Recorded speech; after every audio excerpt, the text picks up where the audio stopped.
The people of this city have spirit, I'll give them that. They've not lost the will to fight.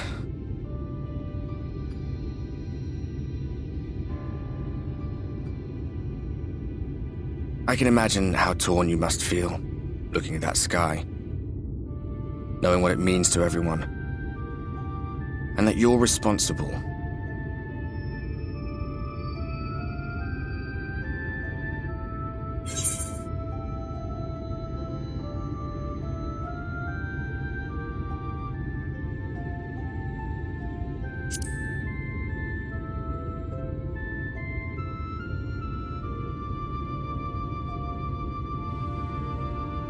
If you're thinking of coming clean, don't.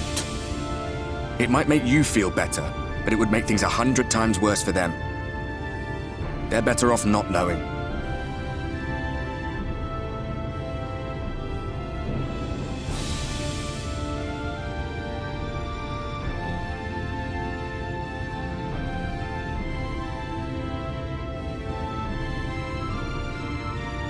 You're in a corner, and there doesn't seem to be any obvious way out.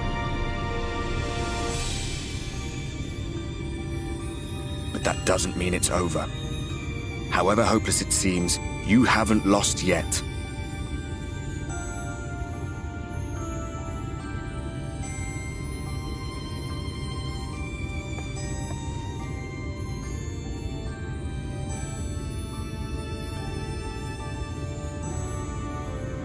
I remember looking up at the sky like this before. Being caught up in a strange kind of calm. It was after we realized we were responsible for the flood, when we resolved to journey to the source by taking our own lives.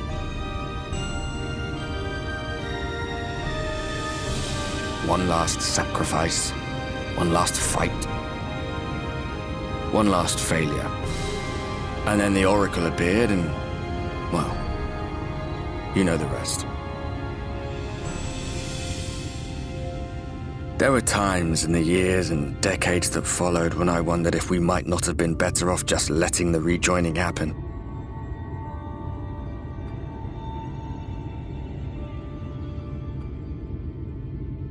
That we'd made one last mistake. But seeing that giant Talos stir to life cured me of any doubts I still had. Always we took the burden of fighting upon ourselves. That's what heroes do, isn't it? So we never had the chance to see anything like that. Our people coming together as one.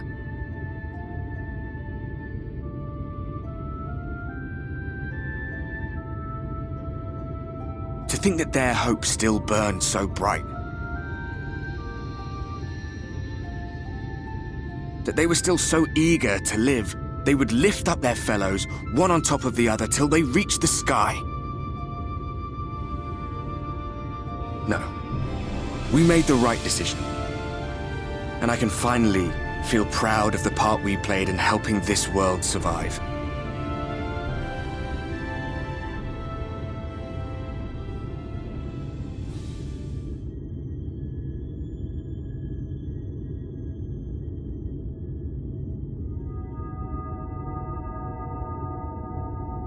Well, come on then.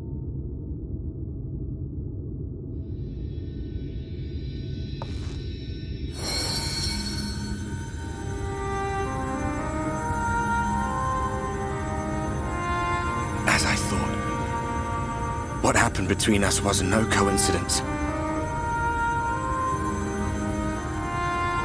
My story may be finished, but the fates have gifted me a minor role in yours.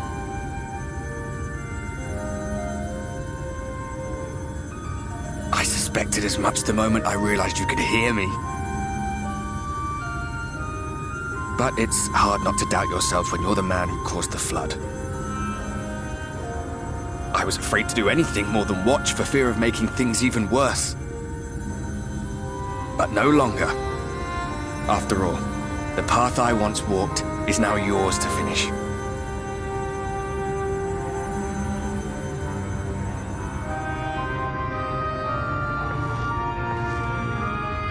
For what it's worth, I cast my lot with yours.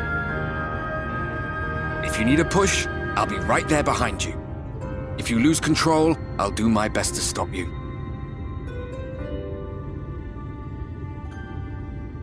So, let us be about it, hero.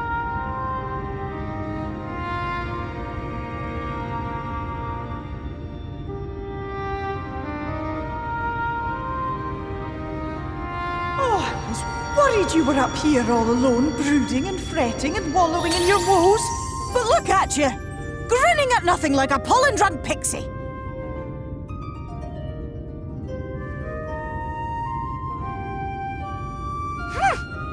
Look at what you've done to your ether. It's a mess. And you have cracks running all through that pretty soul of yours. My poor little sapling. Whatever am I to do with you?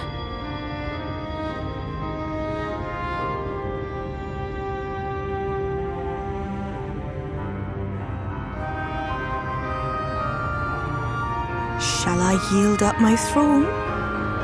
You could claim it, cut ties with the mortal world, hide away in the castle.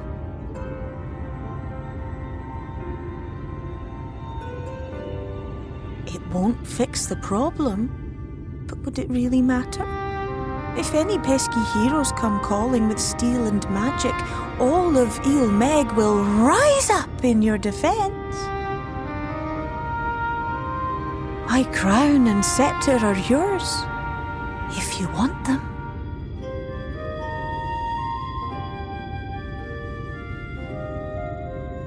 What? Don't give me that look!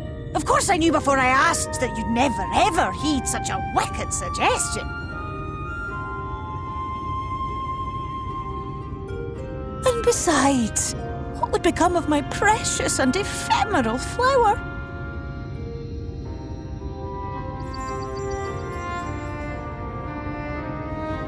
Oh, my dear beloved sapling. You are lost, confused, and have precious little time to gather your wits. Your kind is always so preoccupied with what lies ahead, and so we muddle your vision with fog and glamour. But such trickery is easy to see through. Stand very, very still.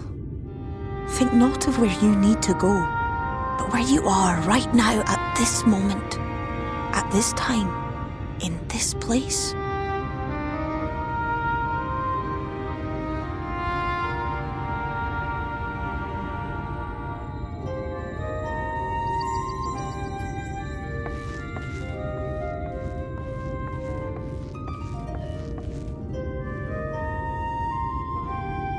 Our cairn of crystal.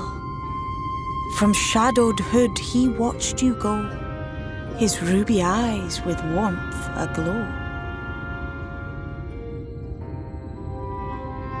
See yourself as he saw you, and that shall be the clearest clue.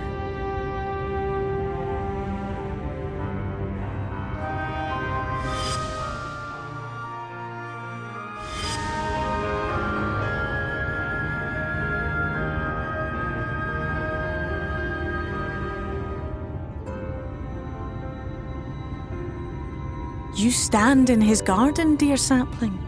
Ask his flowers what they know, and you will surely find an answer. But what will you do with it, I wonder?